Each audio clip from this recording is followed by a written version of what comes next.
بسم الله الرحمن الرحيم.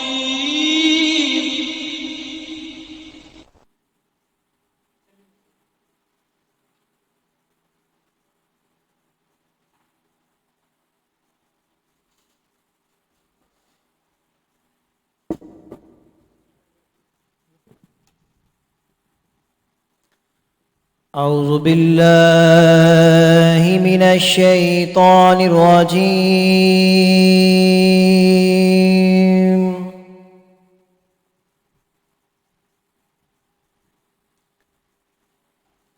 بسم الله الرحمن الرحيم.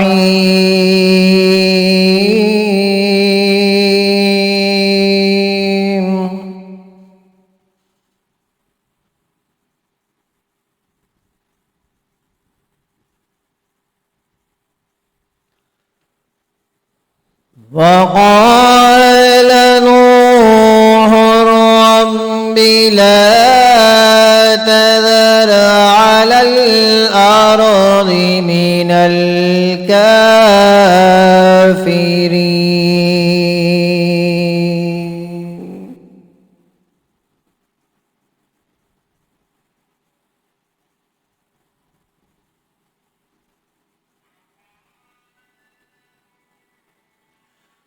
وقال نوح رب لا تذر على الأرض من الكافرين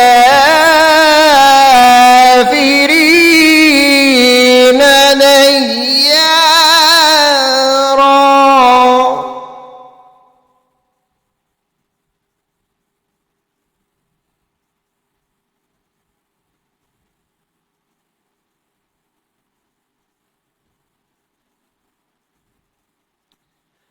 إنك إن تذرهم يضلوا عبادك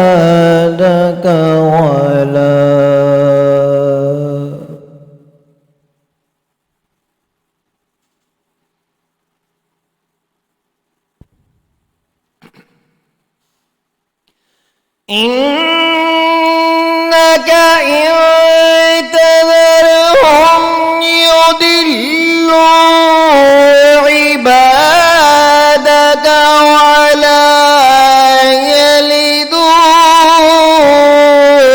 إلا فاجرا كفارا.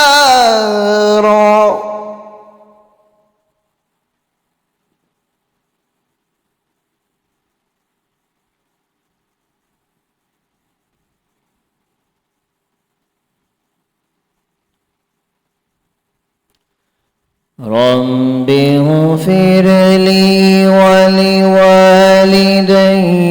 ولمن دخل بيتي مؤمنا وللمؤمنين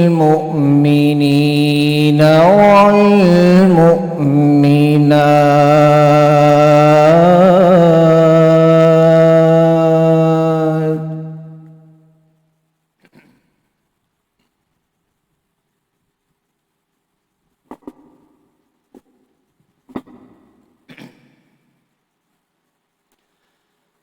رب اغفر لي ولوالدي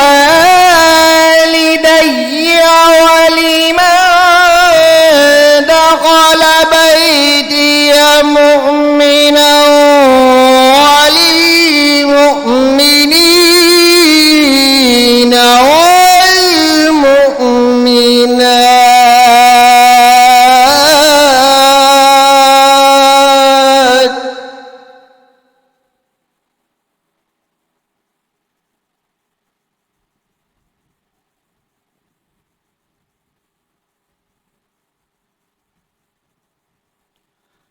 ولا تزد الظالمين إلا تبارا.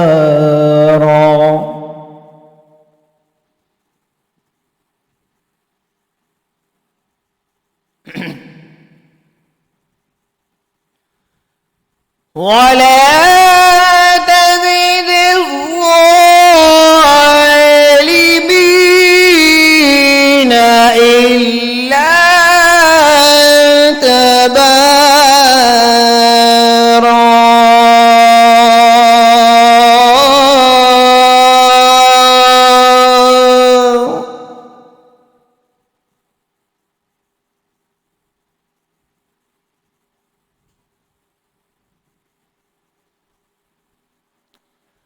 ولا تزد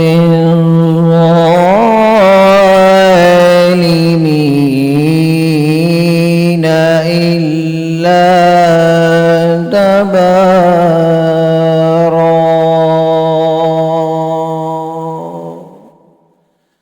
صدق الله العظيم.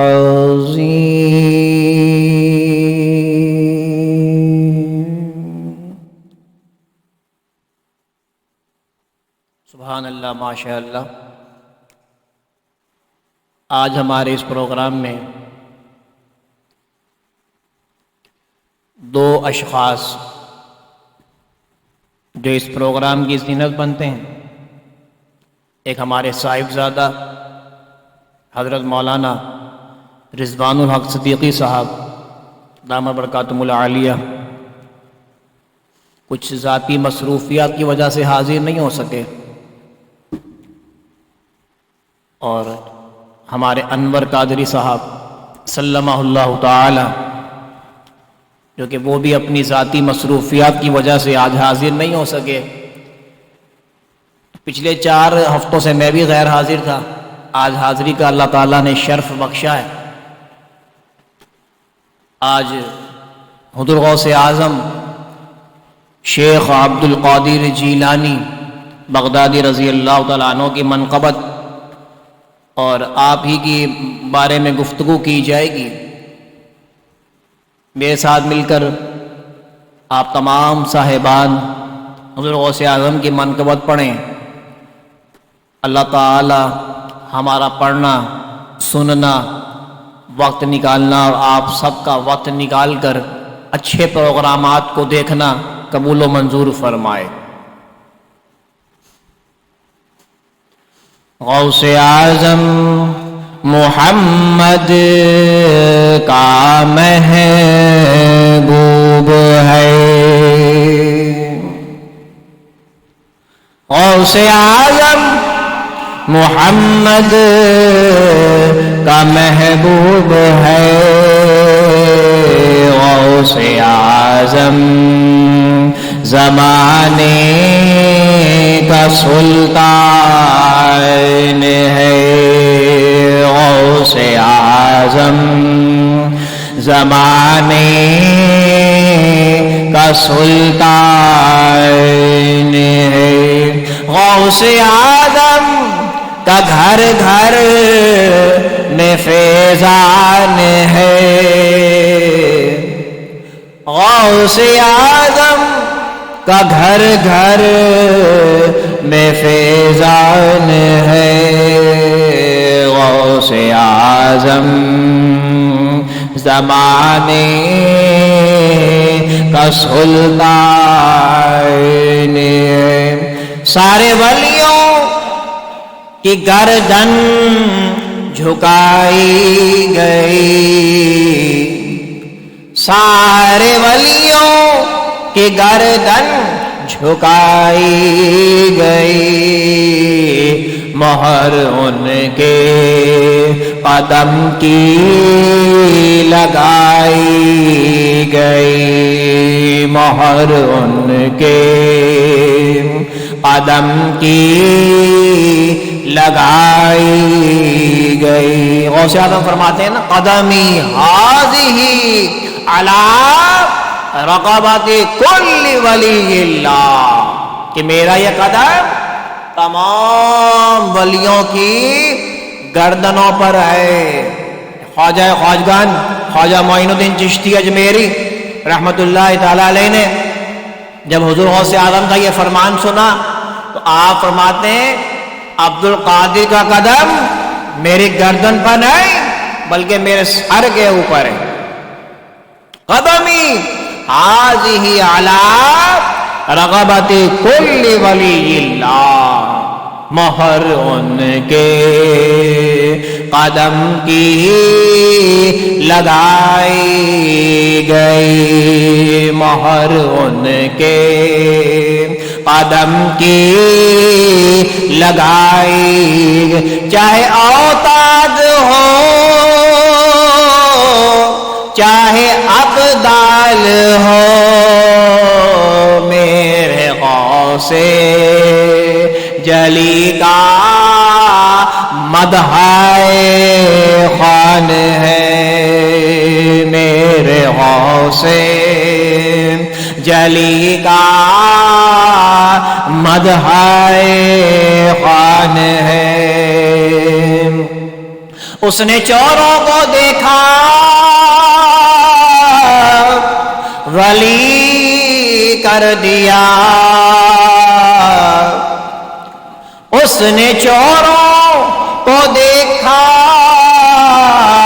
ولی کر دیا، پر خطاؤں کو قطب جلی کر دیا، پر خطاؤں کو قطب جلی کر دیا. غوث اعظم کی ہے ہر نظر کیمیا، غوث اعظم کی ہے ہر نظر کیمیا، ان کا فرمان خالق کا فرمان ہے، ان کا فرمان خالق کا فرمان ہے.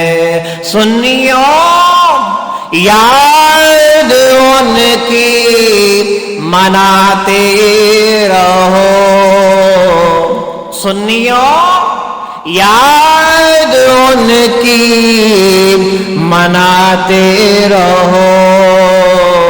نعرہ یا غوث اعظم لگاتے رہو، نعرہ یا غوث اعظم لگاتے رہو.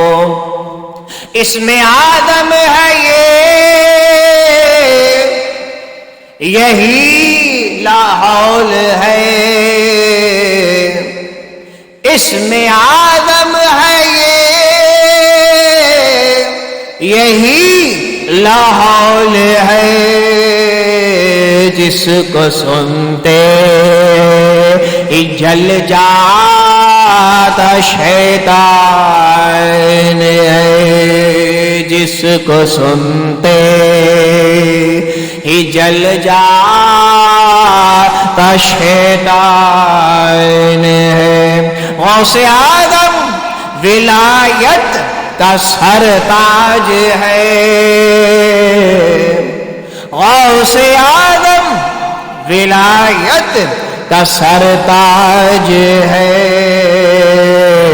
جس کو ہر جگہ ہر گھڑی آپ کا راج ہے، ہر جگہ ہر گھڑی آپ کا راج ہے. اس کے ہاتھوں میں صائم میری لاج ہے، اس کے ہاتھوں میں صائم میری لاج ہے، جو مریدوں کا ہر دم نگہبان ہے، جو مریدوں کا ہر دم نگہبان ہے. غوث اعظم درمیانے اولیاء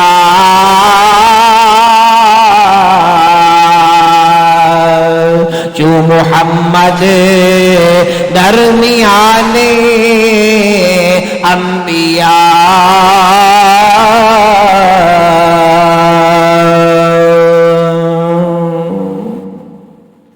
درود شریف پڑھیے اللہم صلی علی سیدنا و مولانا محمد معدن الجود والکرم و آلہ وبارک وسلم۔ میرے عزیزوں اور بزرگوں، پردے میں بیٹھ کر سننے والی میری ماں اور بہنوں، اللہ تبارک و تعالی قرآن مجید فرقان حمید میں ارشاد فرماتا ہے، یا ایھا الذین آمنوا اتقوا اللہ وکونوا مع الصادقین، کہ اے ایمان والو اتقوا اللہ، اللہ سے ڈرو، وَكُونُوا مَعَ الصَّادِقِينَ، اور سچوں کے ساتھ ہو جاؤ۔ اللہ تبارک و تعالی جل شان نے اپنے پیارے محبوب پاک صاحب الاولاد صلی اللہ تعالی علیہ وسلم کے غلاموں سے فرمایا ہے کہ اے ایمان والو، یعنی امتیوں سے فرمایا گیا کہ اے ایمان والو۔ یہ پیارا لقب امت مصطفیٰ صلی اللہ تعالی علیہ وسلم کو ایک مرتبہ نہیں، دو مرتبہ نہیں، 10 مرتبہ نہیں، 20 مرتبہ نہیں، بلکہ پورے 88 مرتبہ قرآن مجید فرقان حمید میں یہ پیارا لقب آیا ہے، یہ پیارا جملہ امت کے لیے اللہ تبارک و تعالیٰ نے استعمال کیا کہ یا ایھا الذین، اے ایمان والو، اے ایمان والو۔ جبکہ پہلی جو امتیں گزری ہیں ان امت کے نبیوں کو اللہ تعالیٰ اس لقب سے پکارتا تھا کہ اے ایمان والو۔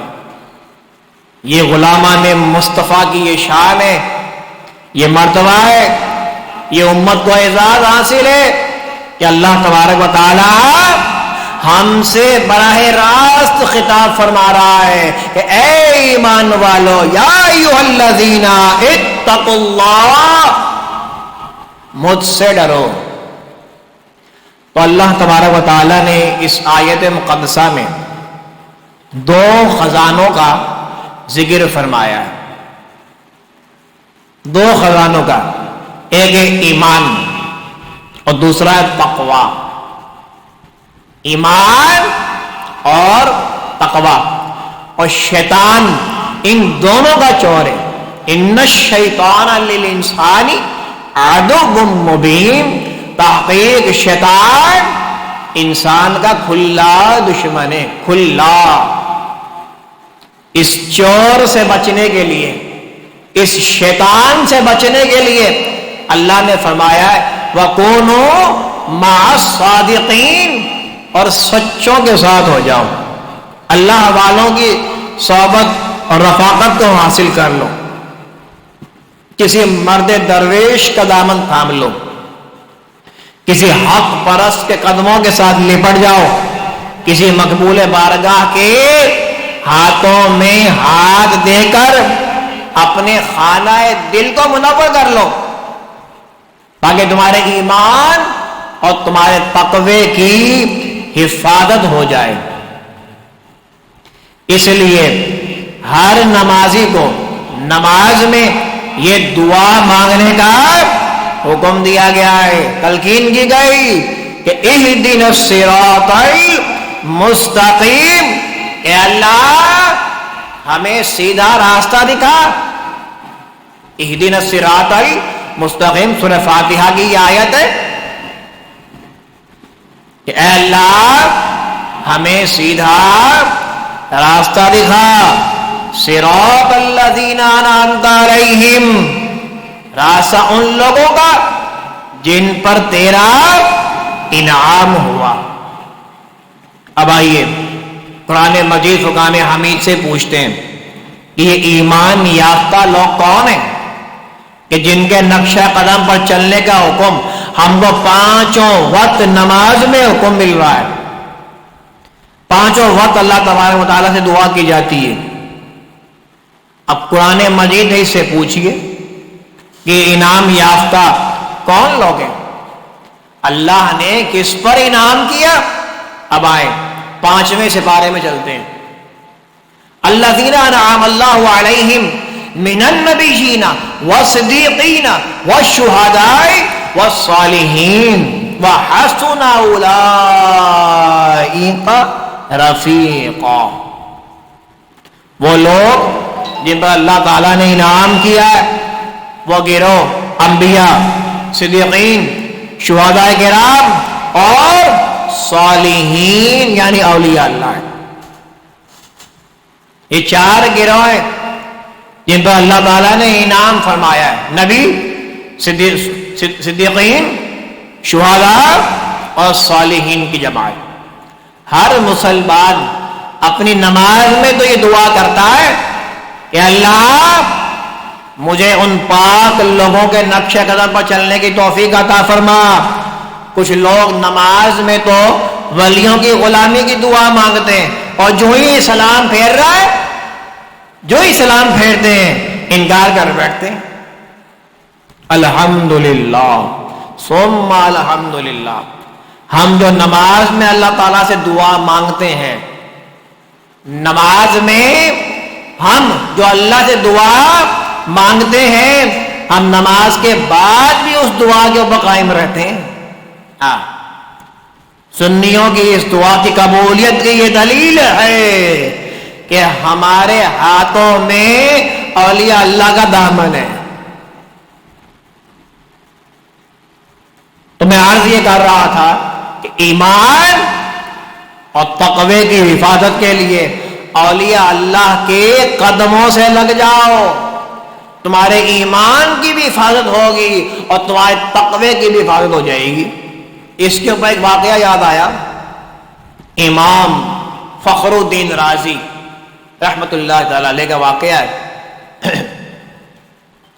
ان کا جب نزاع کا عالم آیا تو شیطان، کہ جب انسان کا آخری وقت آتا ہے نزاع کا عالم، تو ہر انسان کو بہکانے کے لیے شیطان آ جاتا ہے. اس لیے ہم ہمیشہ یہ دعا مانگتے ہیں کہ اللہ ہمارا خاتمہ ایمان پر ہو، خاتمہ بالخیر ہو. مرتے وقت ہماری شیطان مردود سے مالک ہماری حفاظت فرمانا کی دعا عموماً ہم لوگ الحمدللہ کرتے ہیں. تو امام فخر الدین رازی رحمت اللہ تعالی علیہ کے پاس بھی شیطان آ گیا تاکہ ان کے ایمان کو میں ضائع کر سکوں. اور جو اس وقت ایمان سے پھر گیا پھر دوبارہ کبھی نہیں لوٹے گا. ایک آدمی نے 80 سال، ایک آدمی نے 90 سال، ایک آدمی نے 100 سال اللہ کی عبادت کی ہے اور خاتمہ ایمان پر نہیں ہوا، اس کی برباد ہو گئی ساری محنت. ہمیں ہمیشہ دعا مانگنی چاہیے کہ ہمارا خاتمہ ایمان پر ہو. امام فخر الدین رازی رحمت اللہ تعالی علیہ کی وفات کا وقت قریب آیا. نزاع کی حالت میں شیطان آ گیا. کہنے لگا او رازی، تم نے ساری زندگی عمر بھر مناظرے کیے، دین اسلام کی خدمت کی، کیا تم نے اللہ کو پہچانا ہے؟ کیا تم نے اللہ کو پہچانا ہے؟ امام فخر الدین رازی کہتے ہیں ہاں میں نے پہچانا ہے. کہ اللہ ایک ہے؟ اس نے کہا اس پر دلیل دو، تمہارے پاس دلیل کیا ہے؟ امام فخر الدین رازی نے دلیل پیش کی.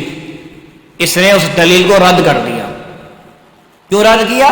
کیونکہ یہ خود معلم الملکوت تھا، یہ فرشتوں کا استاد تھا، صاحب علم تھا.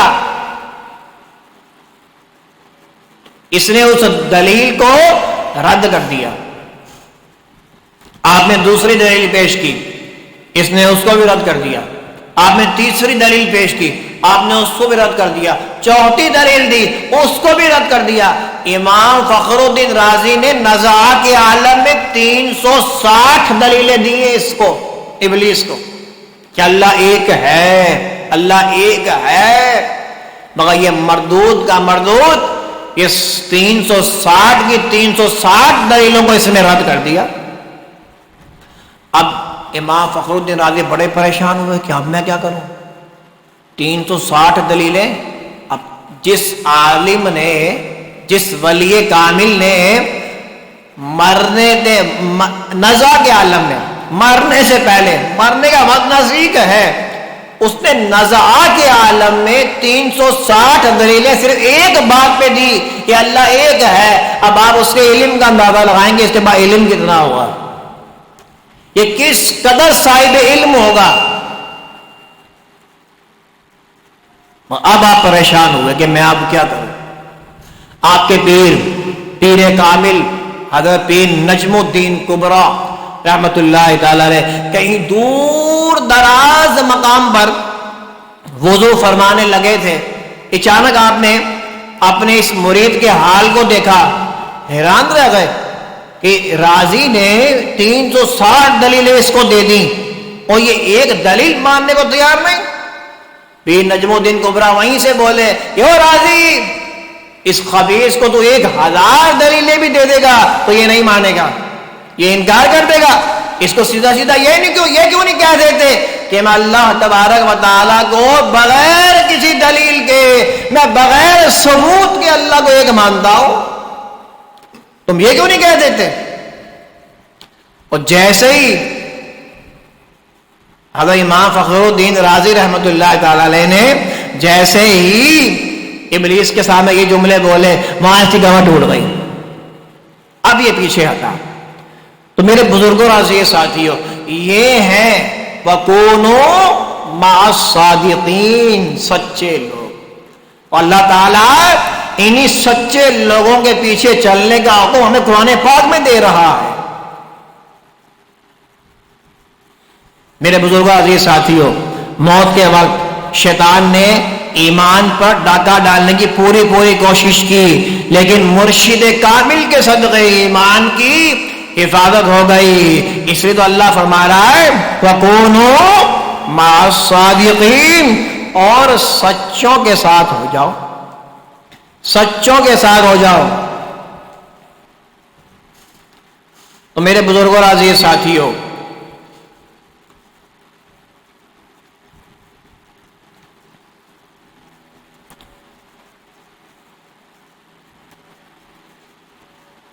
سلطان العارفین سلطان حق بہو رحمت اللہ تعالی علیہ فرماتے ہیں، یہ تن میرا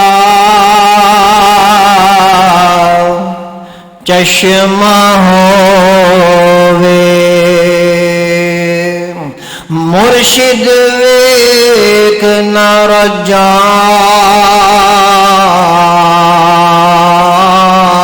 ہو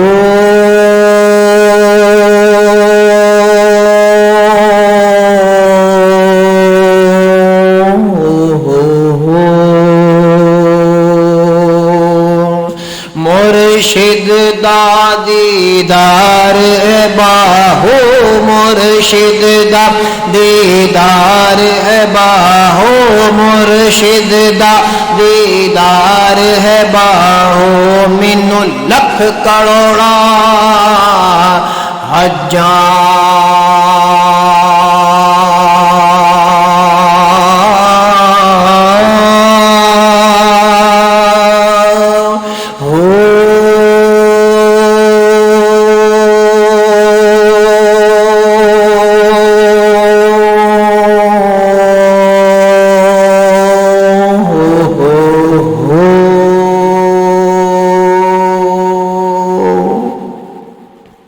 فرماتے کہ مرشد دادیدار من لکھ کروڑا حجا ہو۔ وجہ یہ کہ حج کرنے سے کعبہ نظر آتا ہے، حج کرنے سے کعبہ نظر آتا ہے، اور پیر کامل کی زیارت کر لینے سے کعبے والا مل جایا کرتا ہے۔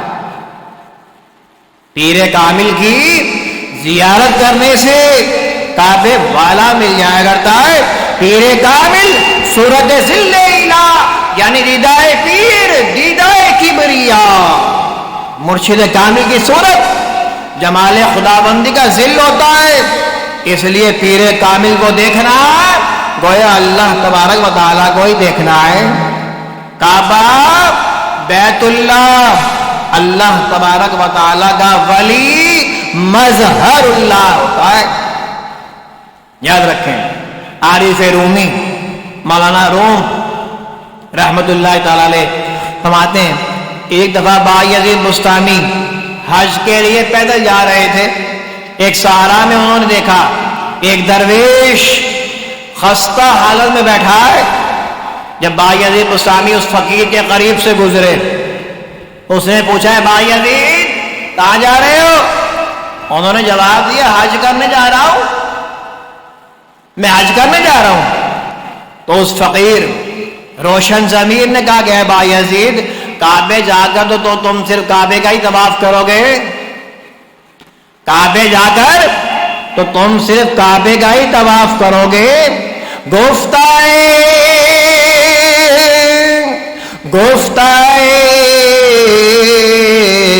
طواف بغیر دم افت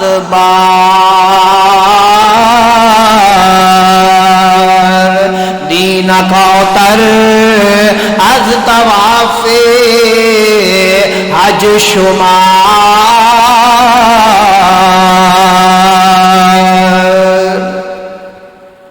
وہ فرما رہے تم میرا ہی طواف کر لو، تم میرا ہی طواف کر لو. یاد رکھو میرا طواف کعبے کے طواف سے بہتر ہے. کعبے جا کر تو تم صرف گھر کو ہی دیکھو گے، کعبے میں جا کر تو تم صرف گھر کو ہی دیکھو گے. مگر چوموادی خدا را دیدائے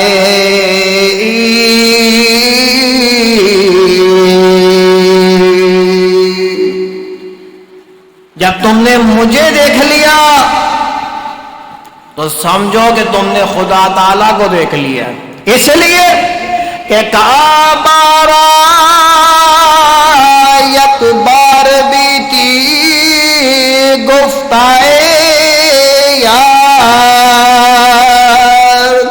گفتائے باب دی مرافت بار.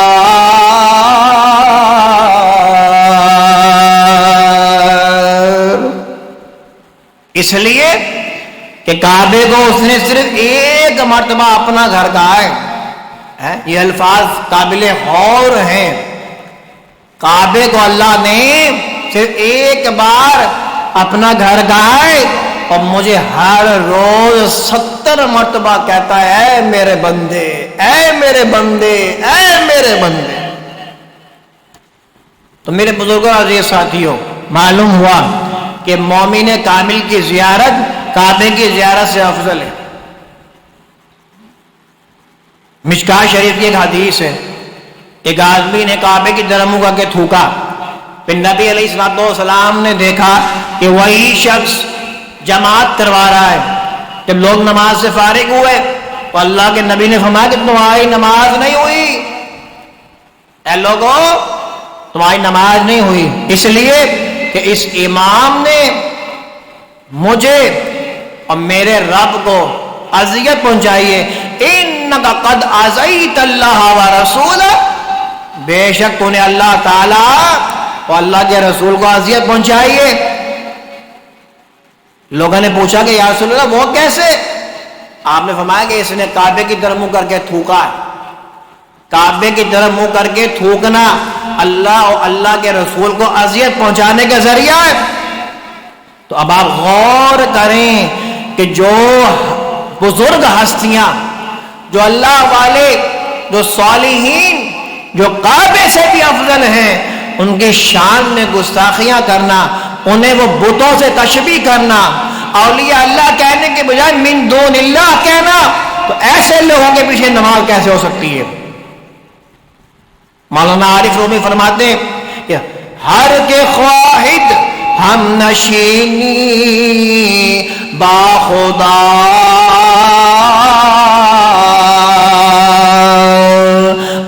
نشین در حضور اولیاء.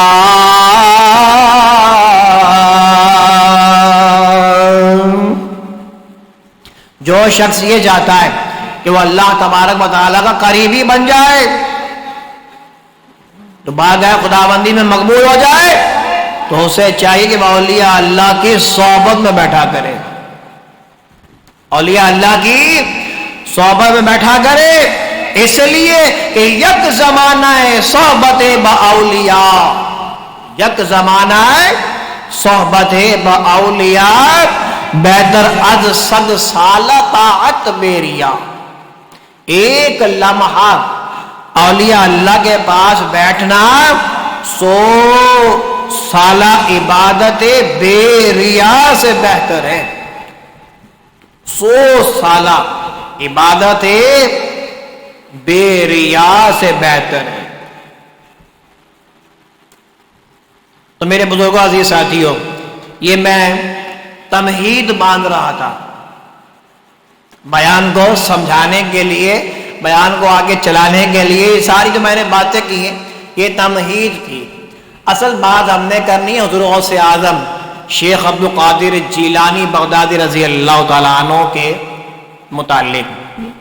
یہ 2 اشعار پڑھتے ہیں کہ اس کے بعد حضور غوث اعظم رضی اللہ تعالیٰ عنہ کا تذکرہ خیر، تذکرہ شروع کرتے ہیں کہ خدا کے فضل سے ہم پہ سایہ غوث اعظم کا، خدا کے فضل سے ہم پہ سایہ غوث اعظم کا.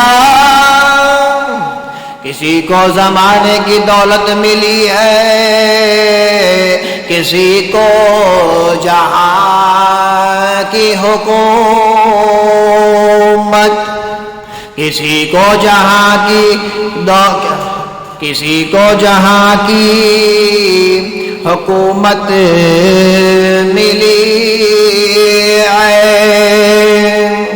میں اپنے مقدر پہ قربان جاؤں، مجھے غوث کا آستانہ ملا.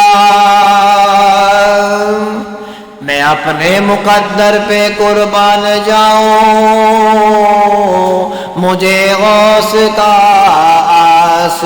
آستانہ ملا.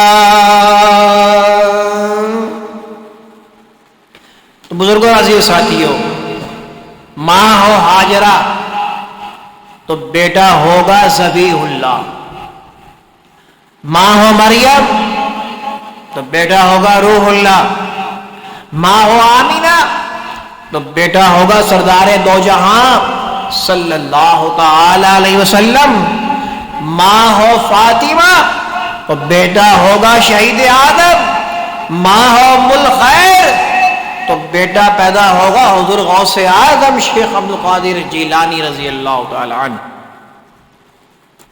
سرکار غوث پاک رضی اللہ تعالیٰ عنہ کے والد گرامی حضرت شیخ ابو صالح رضی اللہ تعالیٰ عنہ یہ ولی کامل بزرگ تھے.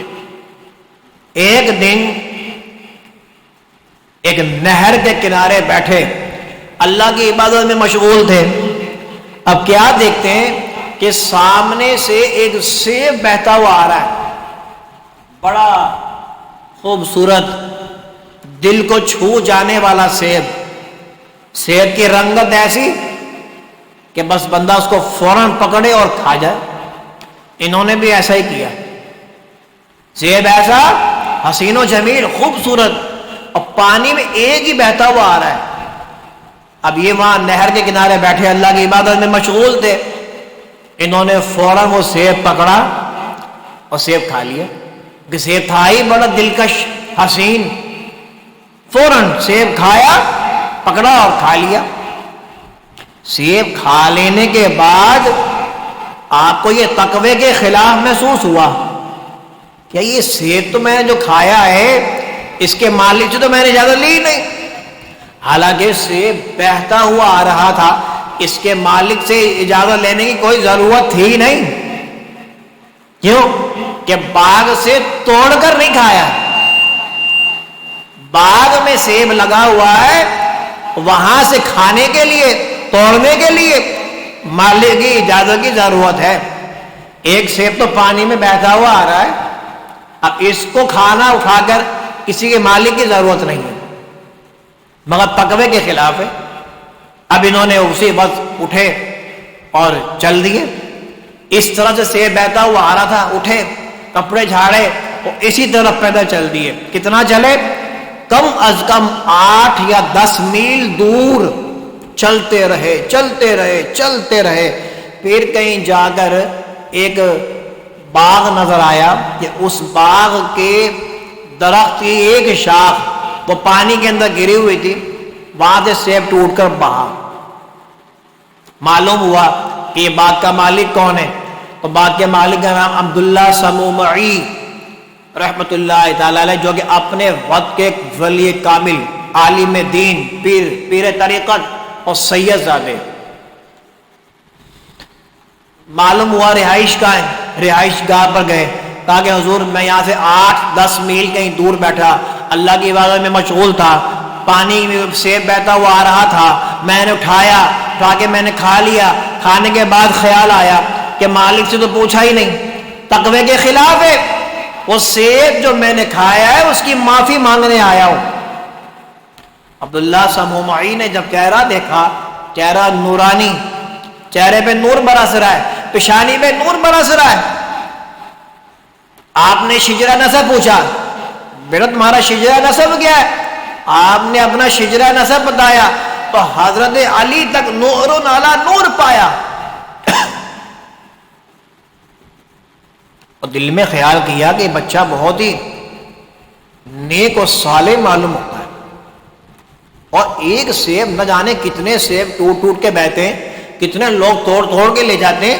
میری زندگی بوڑھا ہو گیا ہوں، اس زندگی میں پہلی مرتبہ ہے کوئی اتنا جوان آدمی ایک سیب کو بھی بہتے ہوئے سیب کی معافی مانگنے آیا.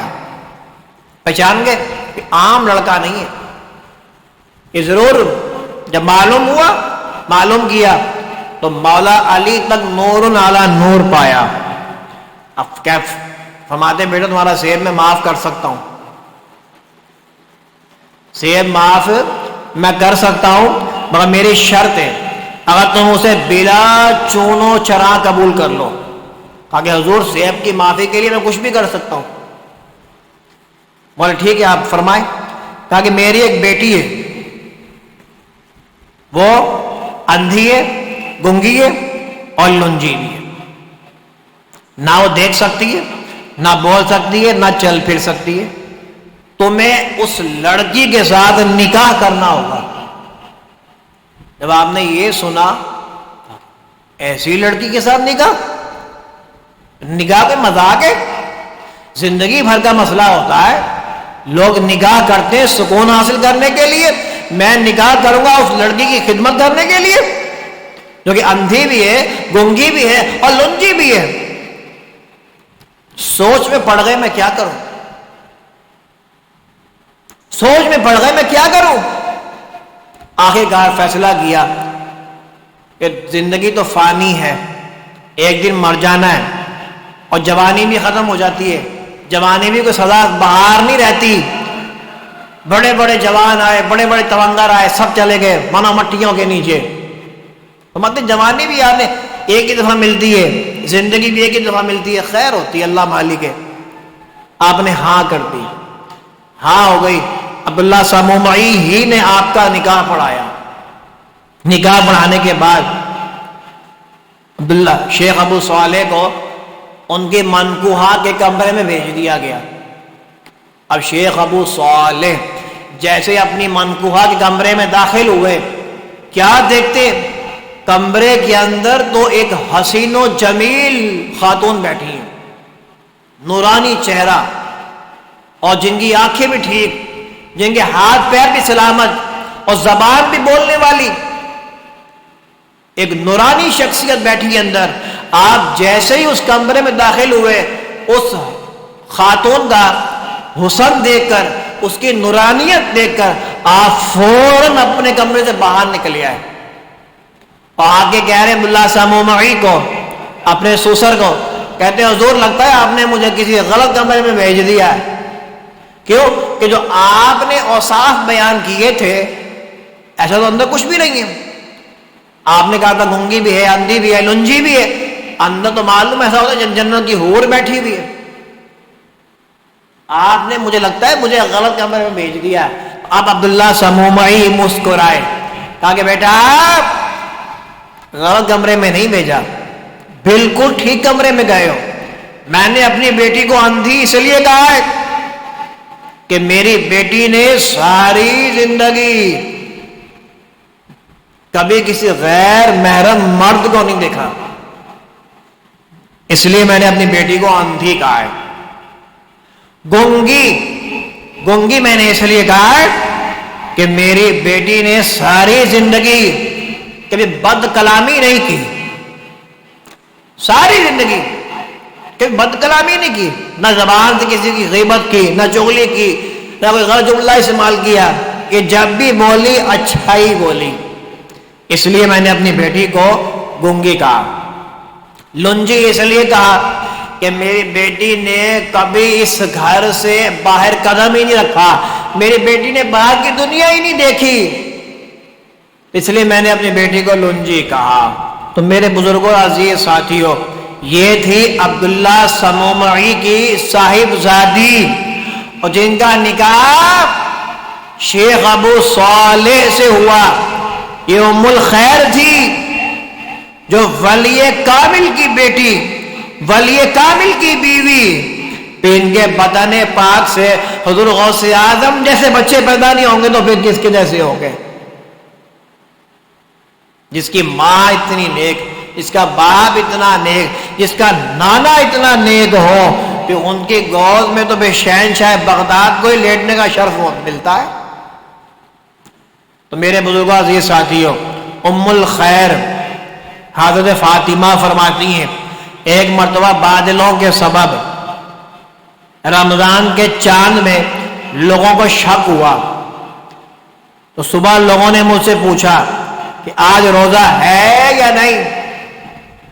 تو میں نے کہا کہ آج روزہ ہے، آج روزہ ہے۔ وہ کہنے لگے کہ آپ نے چاند دیکھا ہے؟ کہا کہ نہیں، میرے چاند تو نہیں دیکھا، مگر میرے چاند نے صبح سے دودھ نہیں پیا ہے۔ حضور غوث اعظم رضی اللہ تعالیٰ عنہ جب پیدا ہوئے تھے اپنی ماں کی گود میں تھے، شیر خوارکی کے زمانے میں صبح سحری کے وقت دودھ پیا کرتے تھے، اور اس کے بعد سارا دن آپ کی والدہ محترمہ کوشش کرتی رہتی تھی کہ یہ دودھ پی لیں، یہ دودھ پی لیں، زبردستی منہ میں دودھ دیا کرتی تھی، مگر حضور غوث اعظم دودھ نہیں پیتے تھے۔ اور جیسے ہی مغرب کا وقت ہوا، افطاری کا وقت ہوا، ماں نے دودھ دیا، فوراً دودھ پی لیا کرتے تھے۔ یہ کرامت حضور غوث اعظم کی یہ شیر خوارکی ہی کے زمانے میں مشہور ہو گئی تھی۔ پھر دوسری بچپن کی کرامت، پیدا ہونے کے بعد جب حضور غوث اعظم بولنا شروع کیے، جب بولنے لگے غوث پاک رضی اللہ تعالیٰ عنہ، تو 18 سے 12 حفظ تھے قرآن پاک کے۔ تو پوچھا آپ سے کہ بھائی تمہیں 18 سے 12 کیسے یاد ہیں؟ تم تو بہت چھوٹے بچے ہو، شیر خوارکی کا زمانہ ہے، اس زمانے کے بچے کو تو قرآن پاک دیکھ کر پڑھنا نہیں آتا ہے، تم بغیر دیکھے پڑھ رہے ہو۔ فرماتے جب میں اپنی ماں کے شکم میں تھا، پیدا ہونے والا تھا، تو میری ماں قرآن پاک کی تلاوت کرتی تھی اور میں اندر حفظ کر رہا ہوتا تھا۔ جب میں پیدا ہوا ہوں، جس دن میں نے پیدا ہونا تھا، تو میری ماں نے 18 سے 12 پورے پڑھ لیے تھے، اس لیے مجھے 18 سے 12 یاد ہے۔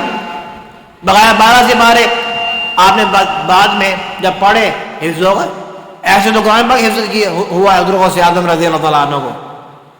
کیا کوئی للو پنجو نتو کھیڑا یہ کہے ہمارے ہی جیسے تو تھے، تمہارے بیٹے کو، تمہاری اولادوں کو پیدا ہونے کے بعد یہ بھی پتہ نہیں ہوتا کہ میری ماں کون ہے، میرا باپ کون ہے۔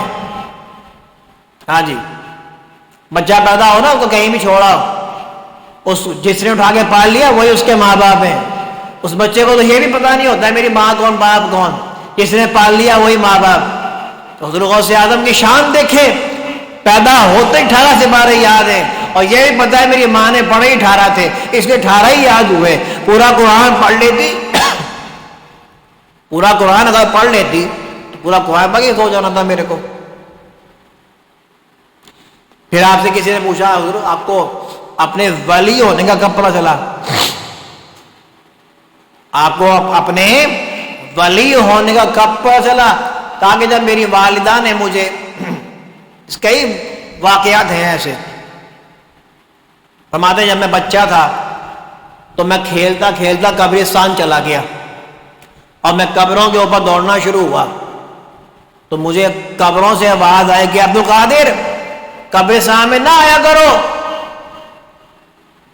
میں ڈرا اور میں بھاگا اپنی ماں کے پاس، میں ڈر کے اپنی ماں کے سینے لگ گیا، میرے دل کی دھڑکن تیز تھی۔ میری ماں نے پوچھا عبد القادر کیا ہوا، اتنے گھبرائے ہوئے کیوں ہو؟ فرماتے امی میں کھیلتا کھیلتا قبرستان چلا گیا تھا تو قبروں سے آواز آئی کہ عبد القادر قبرستان نہ آیا کرو، کھیلنے کے لیے قبرستان میں نہ آیا کرو۔ تو امی جان کہتی ہیں بیٹا اللہ تعالیٰ نے آپ کو کھیلنے کے لیے پیدا نہیں کیا ہے، اللہ نے آپ کو کھیلنے کے لیے پیدا کیا ہی نہیں ہے، آپ کھیلنے قبرستان نہ جایا کرو۔ پھر اس کے بعد جو آپ کی والدہ نے آپ کو درسی تعلیم حاصل کرنے کے لیے مدرسے میں لگا دیا، تو حضور غوث اعظم چل کر جا رہے ہوتے تھے تو ساتھ میں فرشتے ڈیوٹی دیا کرتے، 2 فرشتے آپ کے ساتھ چلتے تھے جو کہ وہ صدا دیتے تھے کہ اے لوگو آگے سے ہٹو، اللہ کے ولی کو جگہ دو۔ بولے مجھے جب میری ماں نے پڑھنے کے لیے لگایا تھا نا درس نظامی کے لیے، مجھے اس دن پتہ چلا کہ میں اللہ کا ولی ہوں، میں عام انسان نہیں ہوں، تو مجھے اس دن پتہ چل گیا تھا۔ حالانکہ ابھی عمر شریفہ ہی گیا ہے، بام کی 7 یا 8 سال کی عمر ہے۔ حضور غوث اعظم شیخ عبد القادر جیلانی رضی اللہ تعالیٰ عنہ علم حاصل کرنے کے لیے بغداد شریف گئے، وہ واقعات تو آپ لوگ سنتے ہی رہے، پچھلے کئی پروگرام میں آپ نے واقعات سنے ہوں گے حضور غوث اعظم کے، جو سن لیا ہے اس کو بیان نہیں کرتے، ہم آگے چلتے ہیں۔ اللہ تعالیٰ ہم سب کو عمل کرنے کی توفیق عطا فرمائے۔ حضور غوث اعظم رضی اللہ تعالیٰ عنہ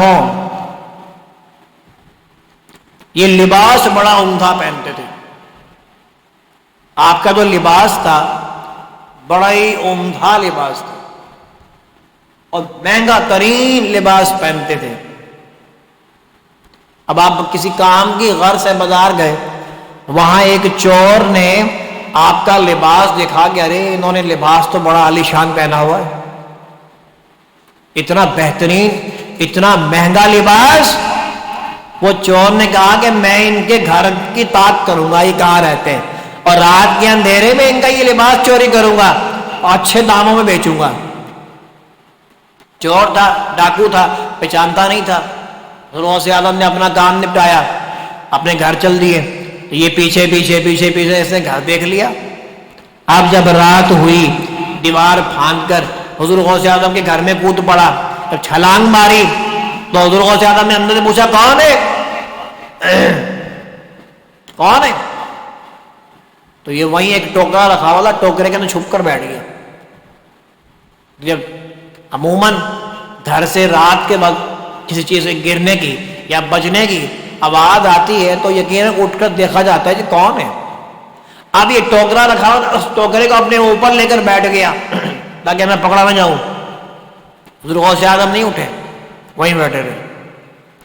اب یہ اس انتظار میں تھا کہ یہ چراغ بند ہو تو میں چوری کروں، یہ چراغ بند ہو تو میں چوری کروں۔ وہ چراغ تو بجھتا ہی نہیں تھا، حضور غوث اعظم تو سوتے ہی نہیں تھے، وہ تو 40 سال تک کنٹینیو 40 سال تک کنٹینیو عشاء کے وضو سے فجر کی نماز پڑھا کرتے تھے، اللہ کی عبادت میں مشغول ہوتے تھے، سوتے ہی نہیں تھے۔ تو سوئے نہ وہ جس کا چراغ بجھے۔ اب آدھی رات کا وقت ہوا، خضر علیہ السلام تشریف لیا، کہا کہ حضور فلاں علاقے کے کتب کا انتقال ہو گیا، ایک کتب چاہیے، کتب کا بندوبست کر کے دیں۔ تو غوث اعظم فرماتے ہیں بھائی رات کا وقت ہے، اس ٹائم میں آپ کو کتب کہاں سے دوں؟ صبح آپ آنا، بالکل بندوبست کرتے ہیں کتب کا، اس ٹائم تو کوئی کتب نہیں ہے۔ کہا کہ دور نہیں، وہ علاقہ ایسا کتب کے بغیر چل نہیں سکتا، وہاں کتب چاہیے ہی چاہیے، نازک ترین علاقہ ہے، کتب چاہیے ہی چاہیے۔ اب ہمارے کہ اچھا اگر ایمرجنسی ہے تو وہ ٹوکرے میں چھپ کر بیٹھا ہے، نکالو اور لے جاؤ، وہ ٹوکرے میں چھپا بیٹھا ہے، نکالو اور لے جاؤ اس کو۔ حالانکہ وہ تو ڈاکو تھا، وہ چور تھا، وہ غوث اعظم کے کپڑے چوری کرنے کی نیت سے آیا ہوا تھا۔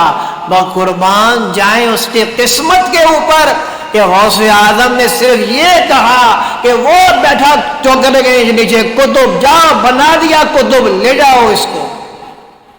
غوث اعظم جو زبان سے کہا کرتے تھے وہ پورا ہو جایا کرتا تھا، ہاتھ تو ہاتھ پورا ہوتا تھا۔ اس کا ایک واقعہ میں اور سناتا ہوں۔ غوث پاک نے جو درس و تدریس شروع کی، تبلیغ کا سلسلہ اپنے مدرسے سے شروع کیا تھا۔ حضور غوث اعظم نے مسجد سے تبلیغ شروع نہیں کی تھی، غوث پاک نے مدرسے سے تبلیغ شروع کی تھی، آپ کا اپنا ذاتی مدرسہ تھا۔ تو پہلے شروع میں چند لوگ بیٹھتے تھے آ کر، پھر عوام بڑھنا شروع ہو گئی، وہ اتنی کہ مدرسے کی چھت بھر جاتی تھی، مدرسے کی دیواریں بھر جایا کرتی تھیں، مدرسے کی گلی بھر جایا کرتی تھی۔ اب جگہ چھوٹی پڑنے لگ گئی، پھر فیصلہ یہ ہوا کہ جی اس کو بڑے میدان میں کیا جائے اس سلسلے کو۔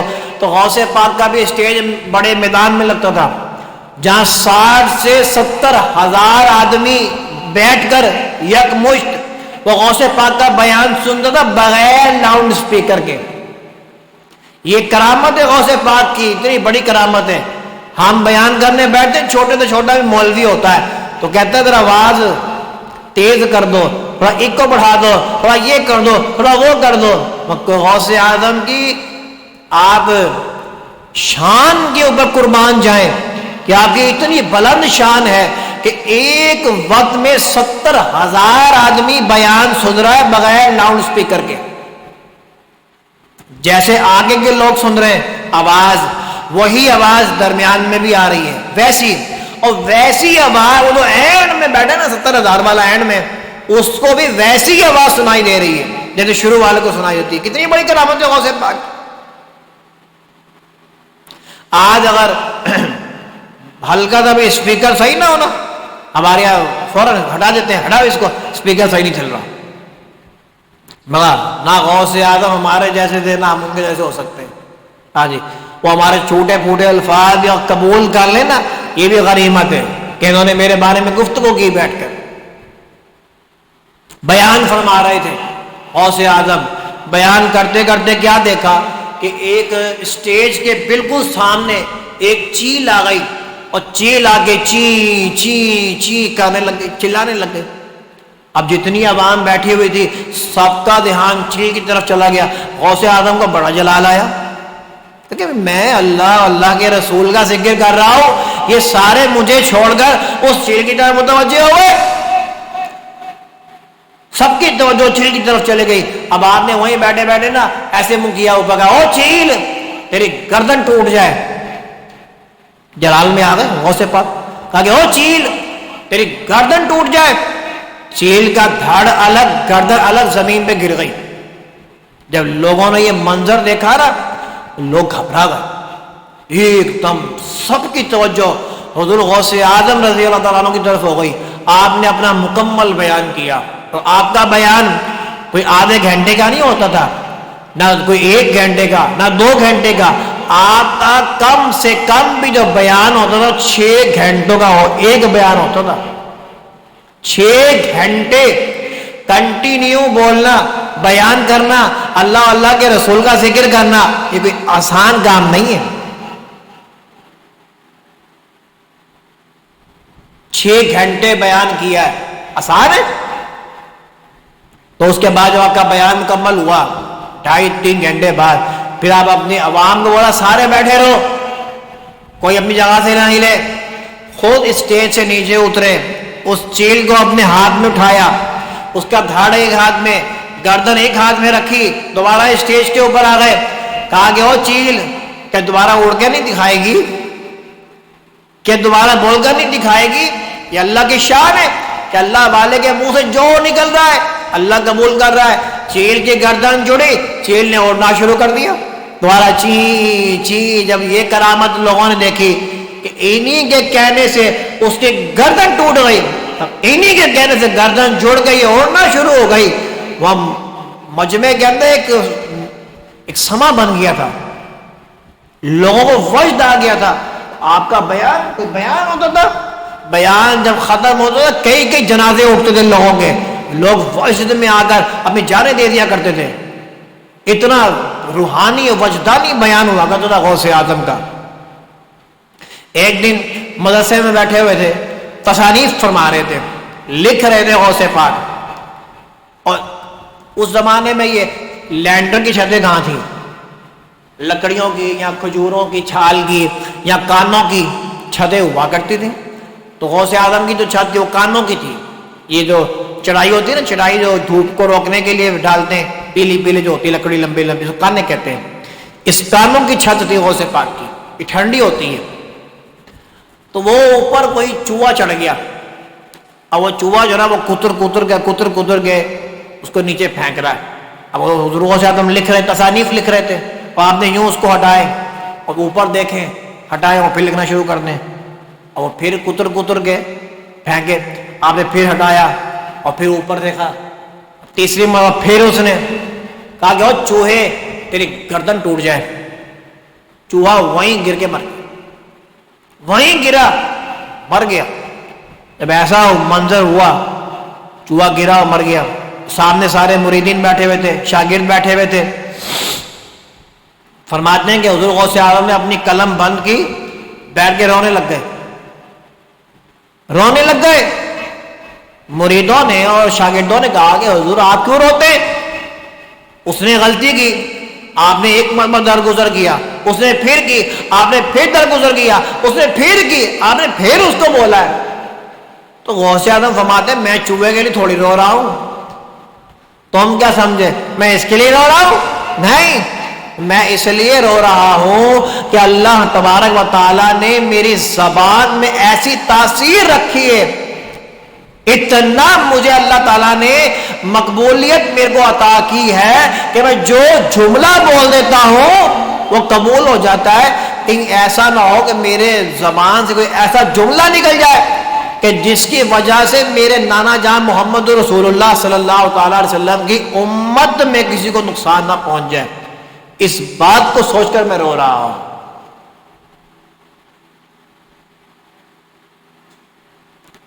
الدعاء مستجاب تھے، جو زبان سے نکلتا تھا فوراً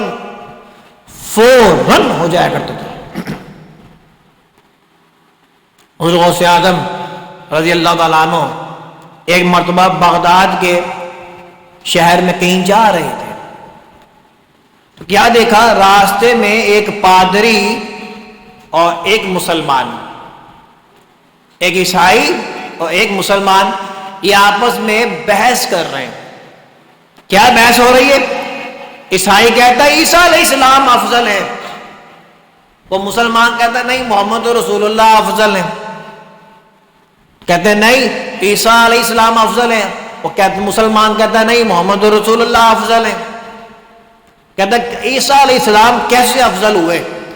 کہتا ہے عیسیٰ علیہ السلام نے مردوں کو زندہ کیا، مردے زندہ کر دیا کرتے تھے، مٹی کی مورت بناتے تھے پرندوں کی، تو پھونک مارتے تھے اور مٹی کے بنے ہوئے پرندے اڑنے لگ جایا کرتے زندہ ہو کر۔ بولے عیسیٰ علیہ السلام کی کرامت ہے، تو ہم نے محمد رسول اللہ کی ایسی کوئی کرامت ہی نہیں سنی نہ دیکھی، تو اس حساب سے تو عیسیٰ افضل ہوئے۔ مسلمان کہتا ہے نہیں اللہ کے نبی افضل ہوئے محمد رسول اللہ صلی اللہ تعالیٰ علیہ وسلم۔ ان دونوں میں بحث ہو رہی تھی، حضور غوث اعظم وہاں تشریف لے آئے، دونوں کی بحث سنی۔ غوث پاک فرماتے ہیں کہ پادری صاحب آپ کہتے ہیں عیسیٰ علیہ السلام افضل تھے اور ہمارے نبی افضل نہیں تھے، اور آپ بات یہ کر رہے ہیں کہ عیسیٰ علیہ السلام مردے زندہ کیا کرتے تھے، لیکن میں نبی نہیں ہوں، مسلمان ہوں اور نبی کی اولادوں میں سے ہوں، نبی آخر زمان محمد رسول اللہ صلی اللہ تعالی علیہ وسلم کی میں اولادوں میں سے ہوں، میں ان کا غلام ہوں۔ آپ مجھے جس بھی قبر کے اوپر لے چلو، آپ کو میں مردہ زندہ کر کے دکھاتا ہوں، پھر آپ مان جائیں گے کہ ہمارا نبی افضل ہے عیسیٰ علیہ السلام سے؟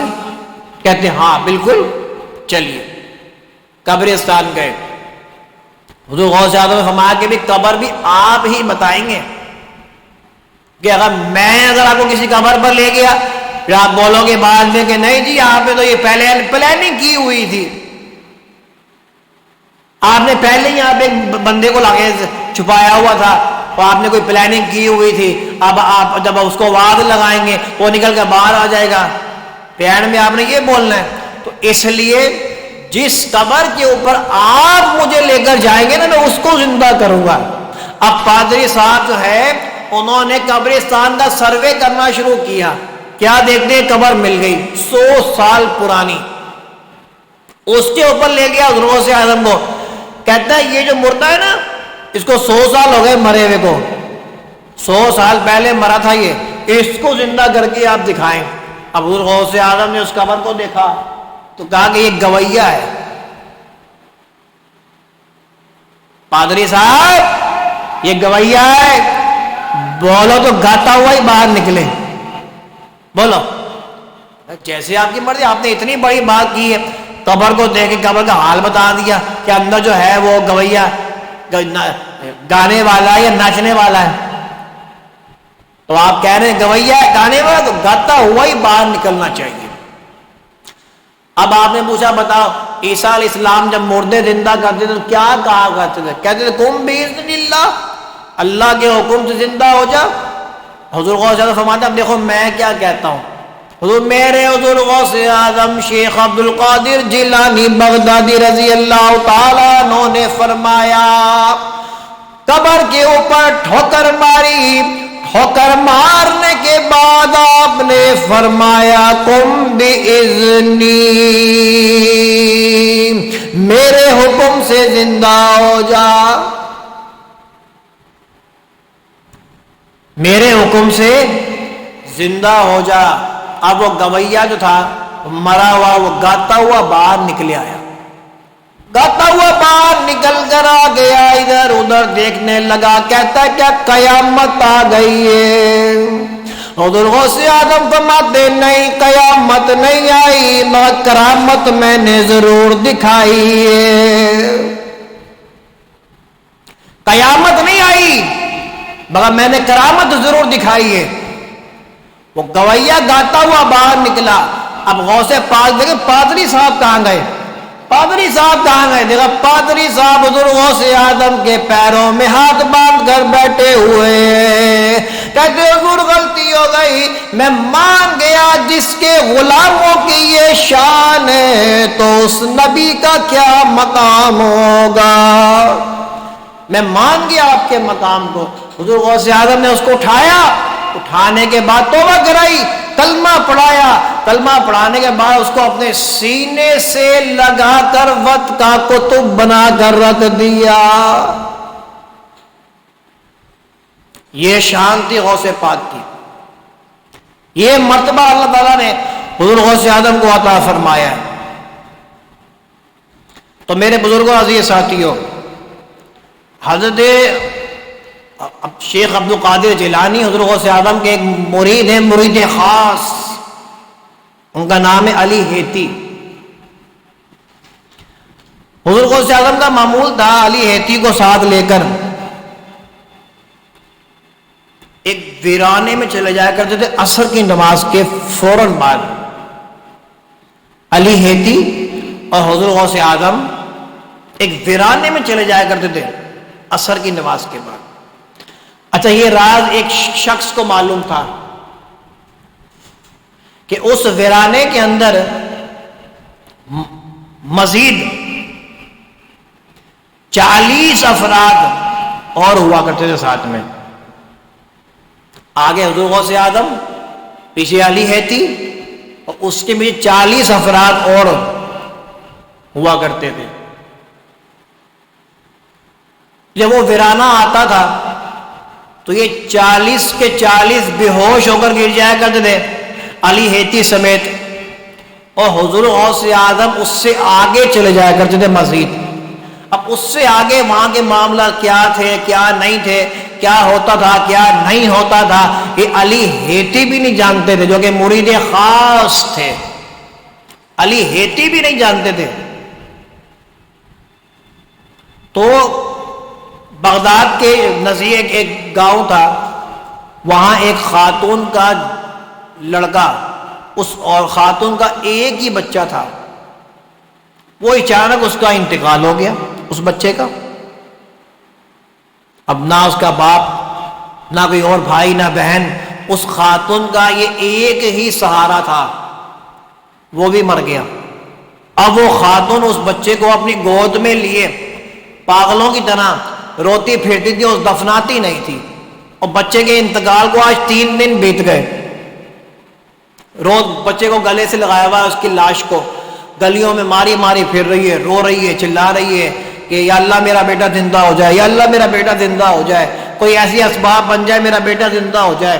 تو علی حضور غوث اعظم کا ایک مرید تھا، اس نے جب اس خاتون کا حال دیکھا نا، اس کو بڑا رحم آیا، کہا کہ کیوں نہ اس کو وہ راہ بتا دیا جائے۔ خیر اس نے اس خاتون کو بلایا، وہ راہ بتایا، کہا کہ حضور غوث اعظم جو نا، تم بغداد میں چلی جاؤ، آج 3 دن ہو گئے تیرے بیٹے کو مرے ہوئے، اگر تو نے اس کو نہیں دفنایا نا تو اس کا جسم تیری گود میں سڑ جانا ہے، پھر مسئلہ خراب ہو جائے گا، تو لہذا تم یہ ایک ہی اس دنیا میں اب ہستی موجود ہے حضور غوث اعظم جو کہ بغداد میں۔ اس نے پورا ایڈریس سمجھا دیا کہ عصر کی نماز کے بعد فلاں ویرانے کے اندر غوث پاک آئیں گے، اپنے مرید خاص علی ہیتی اور 40 مریدوں کے پیچھے اور ہوتے ہیں، یہ 40 بڑے خاص لوگ ہیں جن کو حضور غوث اعظم لے کر آتے ہیں۔ وہ 40 جب وہاں آتے علی ہیتی سمیت تو یہ سارے بے ہوش ہو کے گر جاتے اور غوث پاک آگے چلے جاتے، اور تم اپنا بیٹا وہیں لے کے بیٹھے رہنا چھپ کر۔ جب غوث پاک وہاں آئیں تم یہ سارا منظر دیکھ لو تو آپ غوث پاک آگے چلے جائیں، تم اپنے بیٹے کو ان 40 کے صف کے درمیان میں ڈال کے دعا چھپ کر وہیں بیٹھ جانا۔ جب یہ 40 زندہ ہوں گے نا تو تیرا بیٹا بھی زندہ ہو جائے گا۔ خیر بغداد کا اس نے سفر کیا، پہنچ گئی، وہ اس ویرانے میں چلی گئی، وہی منظر دیکھا، عصر کی نماز ہوئی ہے، غوث پاک آپ کے مریدین علی ہیتی سمیت سارے آ گئے، صف با صف کھڑے، غوث پاک آگے چلے گئے، یہ سارے بے ہوشوں کے زمین پہ گر پڑے۔ اب یہ سارا منظر سچ اس نے اپنی آنکھوں سے دیکھ لیا۔ اب جب یہ منظر اس نے اپنی آنکھوں سے دیکھ لیا تو اس نے فوراً اپنا بیٹا اٹھایا اور 40 کے صفوں میں ڈال دیا اور خود وہیں جا کے چھپ گئی۔ غوث پاک مغرب کی اذان سے پہلے پہلے واپس تشریف لے آیا کرتے تھے، اسی میں تشریف لے آئے۔ اب جیسے ہی تشریف لائے تو یہ سارے دوبارہ زندہ ہو کے کھڑے ہو گئے، ہوش میں آ گئے، اٹھ گئے، مگر یہ بچہ نہ اٹھا، یہ بچہ وہیں کا وہیں پڑا ہی رہ گیا۔ غوث اعظم فرماتے ہیں علی ہیتی یہ کیوں نہیں اٹھا؟ علی ہیتی نے چہرہ دیکھا، کہا کہ حضور ہمارے ساتھ کسی نے شرارت کی ہے، یہ ہماری صف والوں میں سے نہیں ہے، یہ ہماری جو 40 کی جو آتا ہے گروہ یہ ان میں سے نہیں ہے، کسی نے ہمارے ساتھ مذاق کیا ہے۔ حضور غوث اعظم فرماتے ہیں علی ہیتی یہ تم نے کیا بات کر دی کہ یہ ہم میں سے نہیں، ہماری صف والوں میں سے نہیں؟ ارے جو ہماری صف والوں میں سے نہ ہو، اگر ہمارے صف والوں کے درمیان میں آ کر بیٹھ جائے وہ ہمارا ہی کہلاتا ہے۔ جب میرے یہ سارے اٹھ گئے تو اس کو بھی اٹھنا چاہیے تھا۔ اتنے میں اس کی ماں آ گئی چلاتی ہوئی، روتی ہوئی کہ ہائے میرا بیٹا، ہائے میرا بیٹا نہیں اٹھا، ہائے میرا بیٹا نہیں اٹھا۔ غوث اعظم نے اس خاتون کو دیکھا، تسلی دی، کہا کہ خاتون بیٹھی رہو، ابھی اٹھ جاتا ہے، تم گھبراؤ مت، رو مت، ابھی ہم اس کو اٹھائے دیتے ہیں۔ حضور غوث اعظم شیخ عبد القادر جیلانی رضی اللہ تعالیٰ عنہ نے اس بچے کو اپنی گود میں لیا، اس کے چہرے پہ ہاتھ پھیرا، کہا کہ بیٹا اٹھو، تمہاری ماں رو رہی ہے، اٹھو تمہاری ماں رو رہی ہے۔ جب اتنا کہنا تھا کہ اس بچے نے اپنی آنکھیں کھول دی، جو کہ 3 دن سے تو وہ اپنے شہر میں مرا ہوا تھا، پھر اس کو یہاں بغداد کا سفر کرنے میں بھی ٹائم لگا، کم از کم 5ویں دن وہ بچہ حضور غوث اعظم نے صرف اتنا کہا کہ بیٹا اٹھو تمہاری ماں رو رہی ہے، چہرے پہ ہاتھ رکھا ہے، بیٹا اٹھو تمہاری ماں رو رہی ہے۔ خالی یہ نہیں کہا کہ میں اللہ تعالیٰ سے کوئی دعا کرتا ہوں، میں کوئی وظیفہ کرتا ہوں، میں کوئی تعویذ بنا کر دیتا ہوں، میں کوئی گنڈا بنا کر دیتا ہوں، نہیں، اللہ نے وہ مقام عطا کیا غوث پاک کو کہ جو زبان سے کہہ دیا کرتے تھے بس وہی ہو جائے، جو زبان سے کہتے تھے وہی ہو جایا کرتا تھا۔ تو بیٹا زندہ ہو گیا، ماں خوش ہو گئی۔ یہ کرامتیں ہیں، اور کرامت کہتے ہی اس کو ہے جو سمجھ میں نہ آئے، جو کرامت سمجھ میں آ جائے وہ تو کرامت ہی نہیں رہتی۔ جس طرح معجزہ سمجھ میں نہیں آتا، معجزہ نبیوں کا ہوتا ہے، کرامت ولیوں کی ہوتی ہے۔ ایک عیسائی اس نے ارادہ کیا کہ میں اب چاہتا ہوں کہ میں مسلمان ہو جاؤں، میں مسلمان ہونا چاہتا ہوں، تو بڑا پریشان تھا کہ میں مسلمان کس کے ہاتھ میں ہوں، کس کے ہاتھ پر جا کر میں اسلام قبول کروں۔